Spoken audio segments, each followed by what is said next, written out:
India और पाकिस्तान के दरमियान पिछले दिनों होने वाली कशीदगी, हमले और जंग की सी सूरत हाल। जंग की सी ये सूरत हाल सिर्फ दोनों मुल्कों की अफवाज तक ही महदूद नहीं रही। ये कशीदगी दोनों मुल्कों की एंटरटेनमेंट इंडस्ट्रीज तक भी पहुंच गई। कई एक्टर्स, गुलकारों और दीगर आर्टिस्ट्स ने अपने अपने मुल्कों और फौजी कार्रवाइयों की खुलकर हिमायत की और कुछ ने सामने वालों के खिलाफ तल्ख और नफरत आमेज जबान का इस्तेमाल भी किया। उनके बच्चे भी पैदा वही हो रहे टेररिस्ट, तो मैं क्या करूं? उनको क्या नाम दे? टेररिस्ट मुल्क बोले? इतना डरपोक लोग हैं आप लोग, ये हिंदुस्तानी जो हैं, कि उन्होंने हमारे ड्रामे यूट्यूब पे बंद कर दिए। उन्होंने पाकिस्तानी इंस्टाग्राम्स बंद कर दिए एक्टर्स के। जो इस सोशल मीडिया डिस्प्ले का हिस्सा नहीं बने, उन्हें बेदर्दी से ट्रोल भी किया गया। दूसरी तरफ बज़ाहिर कई एक्टर्स को प्रोजेक्ट से ड्रॉप किया गया, सोशल मीडिया अकाउंट्स रिस्ट्रिक्ट किए गए और स्पॉटिफाई और टी सीरीज जैसे प्लेटफॉर्म से मखसूस आर्टिस्ट्स को हटाने के दावे किए गए।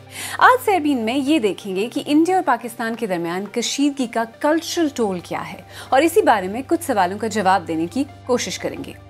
जंग की सूरत हाल में अदाकारों और आर्टिस्ट के सोशल मीडिया पर बयानात का मकसद क्या होता है और क्या फन को उसके इर्द गिर्द होने वाली डेवलपमेंट, सियासत और जंग से अलग किया भी जा सकता है?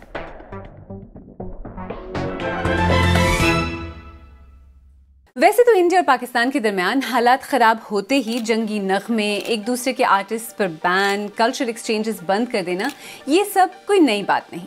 और ये बात भी सच है कि दोनों हमसाया ममालिक के दरमियान हालात उतार चढ़ाव का शिकार ही रहते हैं। कभी अमन की आशा तो कभी बातचीत बिल्कुल बंद।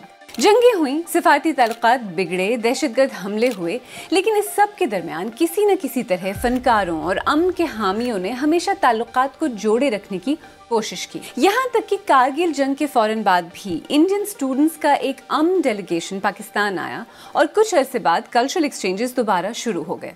2016 में इंडिया के ज़ेर इंतज़ाम कश्मीर में उड़ी के मकाम पर एक आर्मी कैंप पर होने वाले शिद्दत पसंद हमले के बाद भी पाकिस्तान और इंडिया के ताल्लुकात काफ़ी ख़राब हो गए थे। लेकिन पाकिस्तान और इंडिया पिछले कुछ अरसे में पहली मर्तबा हालत जंग में फरवरी 2019 में होने वाले पुलवामा शिद्दत पसंद हमले के बाद आए। इंडिया ने पाकिस्तान पर हमला किया और पाकिस्तान ने इंडियन तैयारा गिराया और उनका पायलट पकड़ लिया। दोनों मुल्कों के ताल्लुकात इंतहाई तल्ख हुए और हर तरह के एक्सचेंजेस दोबारा बंद कर दिए गए। लेकिन इस सब के बावजूद अगर सरहद की एक तरफ फौजी चौकी से सिद्धू मूसेवाला का गाना चलता तो डांस दोनों तरफ होता।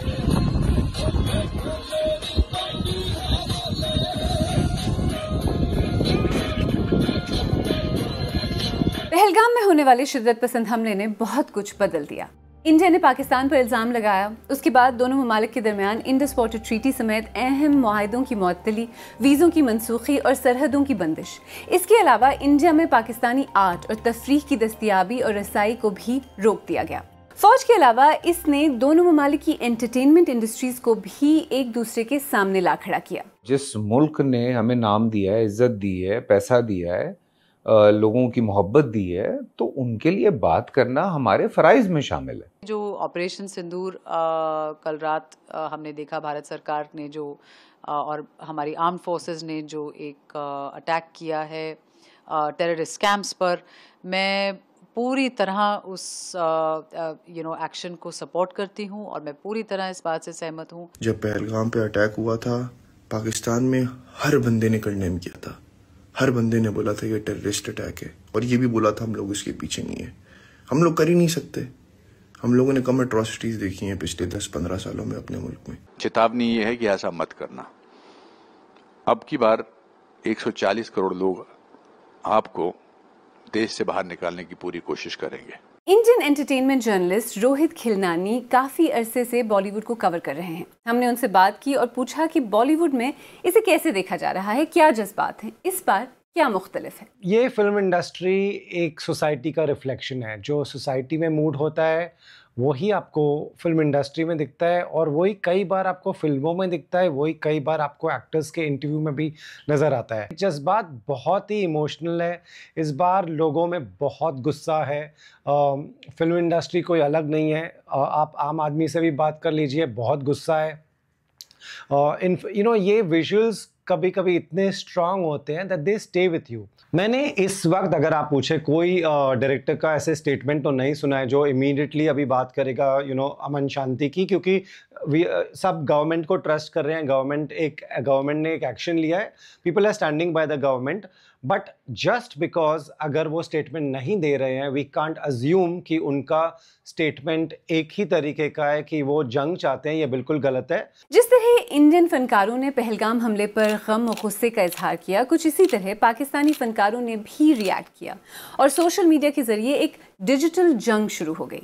आमना हैदर ईसानी एक पाकिस्तानी एंटरटेनमेंट जर्नलिस्ट हैं। मैंने उनसे बात की और पूछा कि क्या हालिया तनाज़े के दौरान पाकिस्तानी फनकारों का रद्द-ए-अमल कोई नई डेवलपमेंट है? क्या किसी दबाव ने कुछ लोगों को अवामी मौक़िफ़ इख्तियार करने पर मजबूर किया? बड़ा इंटरेस्टिंग बात है कि जनरली हमारा आर्टिस्ट जो है वो न्यूट्रल ही रहता है, एंड आई थिंक वो बहुत अपने आप को कंट्रोल करता है from making any statement, specially if it's political. यहाँ पे जो हुआ, बड़ा एक स्नोबॉल इफेक्ट हमने देखा कि जब द कॉन्फ्लिक्ट ब्रोक आउट तो एक दो आर्टिस्ट ने बड़े जेन्युइन किस्म की कमेंट्स डाले और उसके बाद हमने देखा there was an outpouring. Artist को फैंस से और जो उनकी जो एक सोशल मीडिया पे जो एक फॉलोइंग है वहाँ से बहुत प्रेशर था कि we want to hear our favourite artist से something, and then that build up was what you saw on social media essentially. Of course there were some genuine voices that you immediately heard like Amira Khan or Zahid Ahmed, जिन लोगों ने फौरन, और फरहान सईद, लेकिन जो 2-3 दिन तक जो आवाज़ें ऊंची होनी शुरू हो गई वो तो प्रेशर था, बिल्कुल सब पे प्रेशर था। अच्छा, आपको क्या लगता है कि फ़नकारों के जो सियासी बयानात होते हैं या इस तरह की सिचुएशन में जिस तरह का वो मौक़िफ़ इख्तियार करते हैं, क्या उसका उनके करियर पर एक्चुअली असर पड़ता है? आई थिंक पड़ता है, ज़्यादा शायद पाकिस्तान में इतना अप्लाई नहीं होता, लेकिन अगर हम इंडिया की तरफ देखें तो वो आर्टिस्ट या वो एक्टर्स जिन्होंने एंटी पाकिस्तान फिल्म्स में फॉर एग्जांपल काम किया हो, उनको फिर you don't really see them in the role of a peacenik. ऐसी फिल्में उनको नहीं मिलेंगी, तो शायद उन पे फ़र्क पड़ता हो, लेकिन पाकिस्तान में इतना असर नहीं होता। खैर, हालात हमेशा ऐसे भी नहीं थे। इंडियन नेवी के 13वें chief of naval staff admiral L Ramdas 1971 की जंग में इंडियन नेवी के कमांडर थे, जिनको उनकी खिदमात की वजह से इंडियन हुकूमत का आला एजाज वीर चक्र भी दिया गया। जब उनकी बेटी कविता ने उन्हें बताया कि वो एक पाकिस्तानी लड़के जुल्फ़िकार से शादी कर रही हैं, तो उन्होंने वज़ीर आज़म और वज़ीर दिफा को बताया और दोनों ने कोई एतराज़ नहीं किया। 1990 में ही शादी हुई और 1990 में ही Ramdas chief of naval staff बने। एडमिरल रामदास 2024 में 90 साल की उम्र में तबई मौत मरे। कविता और जुल्फ़िकार हंसी खुशी जिंदगी गुजार रहे हैं और इंडिया पाकिस्तान अमन के बड़े हामी हैं। बीना सरवर एक जर्नलिस्ट और पीस एक्टिविस्ट हैं जो आजकल South Asia peace activist network Sapan चला रही हैं।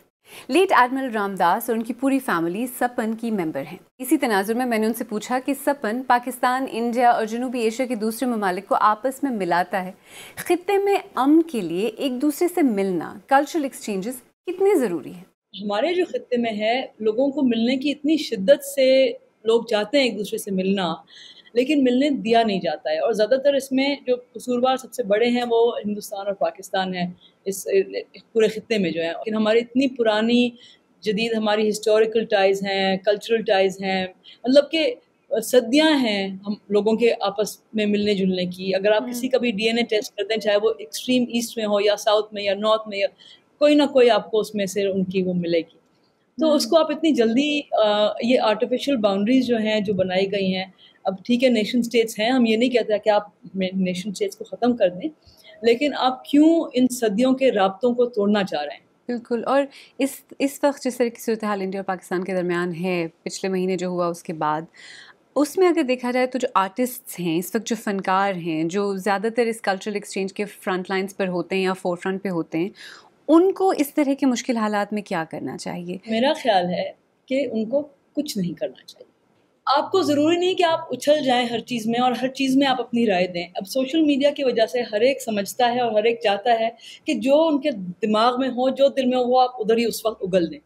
मीडिया और सोशल मीडिया किस तरह चीज़ों को उछालते हैं, क्या असलियत है और क्या मीडिया में दिखाई देता है। इसको मारिया रेसा जो नोबेल लॉरिएट हैं, she call social media astroturf, fake grass, कि ये असलियत की अक्कासी नहीं करता है। सही है ना? जो आप मीडिया और सोशल मीडिया में सुन रहे होते हैं, ज़रूरी नहीं कि वही है जो कि असलियत है on the ground. On the ground आप किसी के पास भी जाएं, किसी से भी मिलें, तो कोई इंसान नहीं चाहता कि अमन ना हो। तो इस वक्त दोनों ममालिक के दरमियान जिस तरह का माहौल है, क्या ऐसे में फ़न और फ़नकारों के पास खामोश रहने, न्यूट्रल रहने, अपने ख्यालात प्राइवेट रखने की लग्जरी है? एक ऐसे माहौल में जहां आपकी खामोशी ही आपको बुरी तरह ट्रोल करने की वजह बन जाए, आपकी हुब्बुल वतनी, वफादारी पर सवाल उठाए जाएं, ऐसा लगता है कि फ़नकारों के पास खामोश रहने का ऑप्शन ही नहीं बचा। और नुकसान सिर्फ ट्रोलिंग, सोशल मीडिया ट्रेंड्स और ऑनलाइन हैरेसमेंट तक ही महदूद नहीं रहा। कई आर्टिस्ट को इस कशीदगी का रियल टर्म्स में भी नुकसान उठाना पड़ा है। सबसे पहले तो मैं आपको ये साफ साफ कहूँगा कि एक्टर्स, सेलिब्रिटीज़ ये सब खुल के सोशल मीडिया पे बात नहीं करते हैं। बहुत बैकलैश होता है, कुछ कह दें, किसी को पसंद नहीं आए, किसी को ठेस पहुँचे, किसी को दुख होए, सेंटिमेंट्स हर्ट हो जाए। ये सब हम सबको पता है इनकी कितनी ट्रोलिंग होती है, उनकी फिल्में बैन होती है। क्या है एक एक्टर जिसकी फिल्म ना रिलीज़ हो? क्या है एक प्रोड्यूसर जिसने इतना पैसा लगाया, सब लगाया, 1 साल फिल्म बनाई और वो फिल्म बैन हो जाए? तो वो डरते हैं इस बात से डेफिनेटली कि किसी को नहीं चाहिए उनका काम अफेक्ट हो, उनकी फिल्म बैन हो। दोनों तरफ से फनकार, खास तौर पर वो जो शायद अमन और बर्दाश्त की बातें करने वाले फनकार हैं, वो किस कदर प्रेशर में हैं, इसका अंदाज़ा इस बात से हो जाता है कि इस प्रोग्राम के सिलसिले में हमने इंडिया और पाकिस्तान दोनों ममालिक में जिन मुताद्दिद अदाकारों और फनकारों से रब्ता किया, उन सब ने माहौल के हसास होने का हवाला देते हुए प्रोग्राम में शिरकत से इनकार कर दिया। पहलगाम के बाद इंडियन हुकूमत ने माजी में लगाई जाने वाली पाबंदियों को मजीद बढ़ा दिया और एक तरह की डिजिटल सरहद भी बना दी। स्पॉटिफाई समेत ऑनलाइन स्ट्रीमिंग प्लेटफॉर्म्स को कहा गया कि वो पाकिस्तान में बनने वाले तमाम मवाद को जो इंडिया में स्ट्रीम किया जाता है हटा दें। इनमें वेब सीरीज, फिल्में, गाने और पॉडकास्ट शामिल थी। यानी सरहद पार से आने वाले आर्ट और कल्चर के मवाद पर भी एक लाइन ऑफ कंट्रोल लगा दी गई। तो इस सब से फायदा किसका हुआ? फिल्म इंडस्ट्री में जिनकी फिल्में आने वाली थी उनका तो बिल्कुल नहीं। हाँ, जो आगे चलकर इस कशीदगी पर फिल्म बनाना चाहते हैं शायद उनका हो। आफ्टर ऑल इंडिया में जंगों पर बहुत कामयाब फिल्में बनती हैं। कारगिल, उड़ी, पुलवामा, इन तमाम वाक़यात पर फिल्में बन चुकी हैं। सुनने में तो ये भी आ रहा है कि किसी ने ऑपरेशन सिंदूर पर फिल्म बनाने के लिए भी इजाज़त तलब कर ली है। खैर, पहले की तरह इस बार भी बज़ाहिर फवाद खान कशीदगी की भेंट चढ़े। पहले ए दिल है मुश्किल में आई थी, इस मरतबा लाल कबीर। दूसरी तरफ हानिया आमिर के मुतल्लिक भी कहा जा रहा था कि वो इंडियन पंजाबी एक्टर दिलजीत दोसांझ के साथ एक फिल्म में आ रही हैं, जो कि अब पता नहीं कब बनेगी, कब रिलीज होगी। हालात को देखते हुए लगता है कि शायद इसमें अभी बहुत वक्त है। वैसे जब हम इंडियन फिल्मों में पाकिस्तानी आर्टिस्ट की बात करते हैं तो शायद पंजाबी फिल्मों पर उतनी बात नहीं की जाती जितनी की जानी चाहिए। इंडिया की पंजाबी फिल्म इंडस्ट्री में माजी की पाबंदियों के बावजूद बहुत से पाकिस्तानी अदाकारों को अदाकारी के जौहर दिखाने का मौका मिला। शायद इसकी एक वजह यह भी है कि इन फिल्मों की एक बड़ी मार्केट दरअसल कनाडा है। खैर, ये बात तो है कि इंडिया में पाकिस्तानी ड्रामों को बड़े शौक से देखा जाता है, बिल्कुल वैसे ही जैसे पाकिस्तान में इंडियन फिल्मों को पसंद किया जाता है। जावेद शेख, फवाद खान, माहिरा खान, सबा कमर, सज्जल अली, हानिया आमिर, कई पाकिस्तानी एक्टर्स ने पाकिस्तानी ड्रामों के जरिए इंडियन फिल्मों में अपनी जगह बनाई। यहाँ ये कहना भी ज़रूरी है कि बॉलीवुड ने कई दहाइयों की सियासी कशीदगी के बावजूद पाकिस्तानियों में अपनी मकबूलियत को बरकरार रखा। इसकी बड़ी वजह लिसानी और सकाफती मुमासलत है। पाबंदियों के बावजूद लोग बॉलीवुड म्यूजिक सुनते रहे और शायद ही कोई शादी ऐसी हो जिसमें इंडियन म्यूजिक पर डांस ना होता हो। इंडियन सिंगर अरिजीत सिंह पाकिस्तान में स्पॉटिफाई पर सबसे ज़्यादा स्ट्रीम किए जाने वाले फनकारों में शामिल हैं और इसी तरह पाकिस्तान के सिंगर आतिफ असलम और तलहा अंजुम इंडिया में सबसे ज़्यादा सुने जाते हैं। ये अलग बात है कि इंडियन हुकूमत के हुक्म के मुताबिक अब इंडिया में पाकिस्तानी फनकारों को स्पॉटिफाई जैसे सोशल मीडिया प्लेटफॉर्म्स पर स्ट्रीम नहीं किया जा रहा। तो क्या तनाज़ात के दौरान प्लेटफॉर्म्स और हुकूमतों की तरफ से आयद करदा सेंसरशिप ज़रूरत से ज़्यादा है या जंग के वक्त में ऐसा होना अनअवॉइडेबल है? नहीं, आई थिंक बहुत ओवरकिल हो गया, लेकिन अगेन आयरॉनिकली हम पे तो वैसे भी ही एम्बार्गो था with in Pakistan. Social media platforms पे या एक्स फॉर एग्जांपल हमें एक्सेस नहीं था विदाउट अ वीपीएन। इस कॉन्फ्लिक्ट के बाद हमारा तो एक्सेस खुल गया, तो बहुत उलट हुआ यहाँ पाकिस्तान में। वी सॉ के एक्सेस खुल गया, साइट्स को हम एक्सेस कर पाते, ट्विटर को कर सकते। यहाँ पे कोई सेंसरशिप, कोई बैन नहीं हुआ पाकिस्तान में। जितना भी हमने देखा, कितने साइट्स, यूट्यूब की साइट्स बैन हुई इंडिया में, इंस्टाग्राम अकाउंट्स ब्लॉक हो गए इंडिया में, वो उस तरफ हमने देखा बहुत सारा सेंसरशिप होते हुए। पाकिस्तान में एक्चुअली एंड आयरॉनिकली पहली दफ़ा ऐसा हुआ कि बैन्स हट गए जो वैसे हम एक स्टेट ऑफ बैन में रहते हैं और सेंसरशिप में वो हट गए क्योंकि कोई बैन नहीं था यहाँ पे। It was quite interesting actually. अब सवाल ये है कि इस तरह की सूरत हाल में जंग के खदशात और कशीदगी के दौरान और इस सब के बावजूद इन दोनों ममालिक के दरमियान कल्चरल एक्सचेंज और राब्ते कितने अहम हैं? क्या फ़र्क पड़ता है अगर पाकिस्तानी अवाम को इंडियन आर्टिस्ट के काम तक रसाई हासिल ना हो, या अगर पाकिस्तानी एक्टर्स को इंडियन प्रोजेक्ट से ड्रॉप कर दिया जाए? क्या फ़र्क पड़ता है? In the larger scheme of things I think ये पाकिस्तान के लिए अच्छा ही है, बिकॉज इट्स टाइम कि हम इनवर्ड देखें, हमारे आर्टिस्ट एज इंडिया को एज एन ऑप्शन ना देखें, कि अपने आप को रोक के रखें कि वहाँ पे काम करेंगे, वहाँ पे गाने गाएंगे, वहाँ की फिल्मों में काम करेंगे। आप अपने मुल्क में रहें, अपने ड्रामे स्ट्रॉन्गर करें, अपनी फिल्म्स को स्ट्रॉन्गर करें।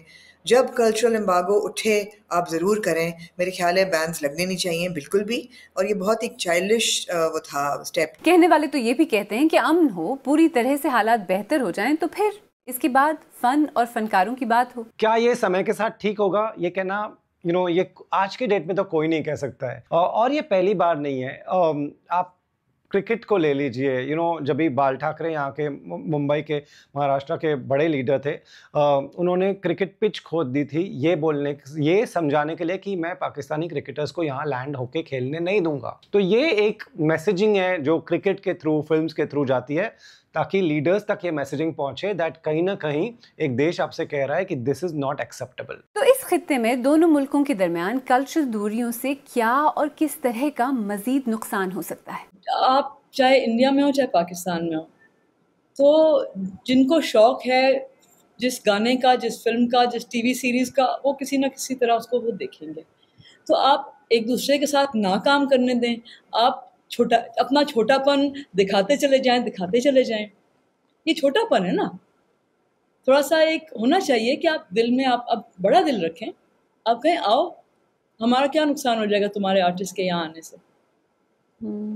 यहाँ पे क्या होता है कि टिट फॉर टैट, इन्होंने मना किया तो हमने कहा हम भी मना कर देंगे। बचकाना बात है ये, ऑनेस्टली।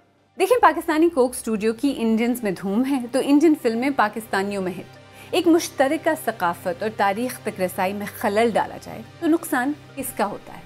इंडिया और पाकिस्तान, जिनके अवाम के वसी हिस्सों की ज़बान मिलती जुलती है, खाना पीना, पहनना ओढ़ना एक सा है, इन दोनों मुल्कों के दरमियान कल्चरल रवाबित को ख़त्म कर देना, इससे हालात बेहतर होंगे या मज़ीद बिगड़ेंगे? इंडिया और पाकिस्तान के दरमियान कशीदगी की कई वजूहात हैं, जिनमें से ज़्यादातर का इन दोनों मुल्कों के अवाम से शायद कोई ताल्लुक़ नहीं, लेकिन दोनों के दरमियान दूरियों और तलखियों की सबसे बड़ी कीमत यही अवाम चुकाते हैं। प्रोग्राम के आगाज़ में हमने जो सवाल पूछा था कि क्या फ़न को उसके इर्द गिर्द होने वाली डेवलपमेंट्स, सियासत और जंग से अलग किया भी जा सकता है? शायद नहीं, लेकिन फ़न सियासत, जंग और कशीदगी के माहौल में भी एक मस्बत किरदार अदा कर सकता है। दोनों तरफ के अवाम के बीच एक पुल बन सकता है और लॉन्ग टर्म में हालात को बेहतर बनाने में मदद कर सकता है। लेकिन इंडिया और पाकिस्तान के कॉन्टेक्स्ट में फ़िलहाल ऐसा होता नज़र नहीं आ रहा।